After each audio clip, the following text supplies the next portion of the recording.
tay, kumusta na yung lakad mo dun sa pagbayad mo kay Don Pakundo sa utang nga? Grabe, si Don Pakundo, anak, ang laki ng tubo. Umabot sa 300,000 ang kailangan ulit nating bayaran. Sumusubra na talaga yung si Don Pakundo, talagang ginigipit tayo. Hindi ko na alam, anak, saan pa tayo kukuha ng pera? Kakabenta lang natin ng mga mais. Gusto mo tay, i-report natin yung si Don Pakundo sa mga pulis.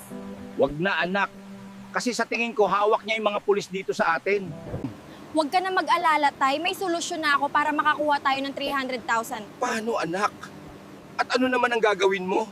Kaya po ni Bagwis na palakihin yung mga hipon na malilit na nasa fish pantay. Talaga ba, anak? Grabe, nakakabilib talaga tong si Bagwis. Hulog ng langit siya sa atin. Mga kaibigan, kung Bagwis, pwede mo bang palakihin yung mga hipon na nasa fish pond?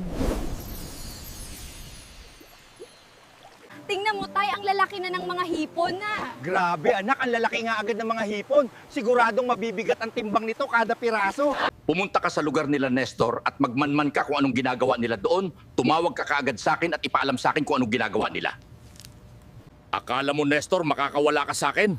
Hinding-hindi ako titigil hanggat hindi napapasakin yung lupain mo.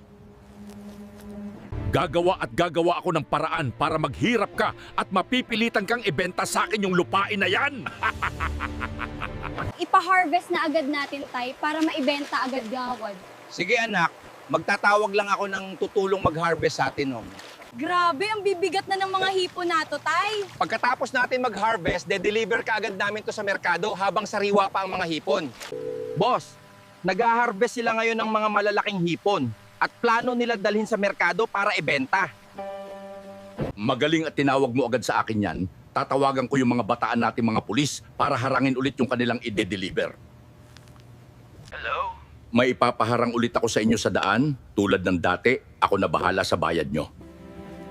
Sige po, Don Pakundo, kami na po bahala. Maaasahan mo po na harangin namin yung delivery ni Nestor.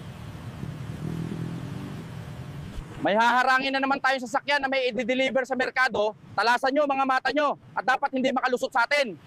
Ang dami nang na-harvest natin tay, nasa 10 basket na. Sigurado ako, anak, na maibebenta natin to ng malaking halaga. Mahal pa naman ang kilo ng hipon ngayon. Tay, sasama po sana ako sa pagde-deliver mo sa merkado. Sigurado ka ba, anak? Siya, sige. Para naman may makakatulong ako dun sa pagne-negotiate sa presyo.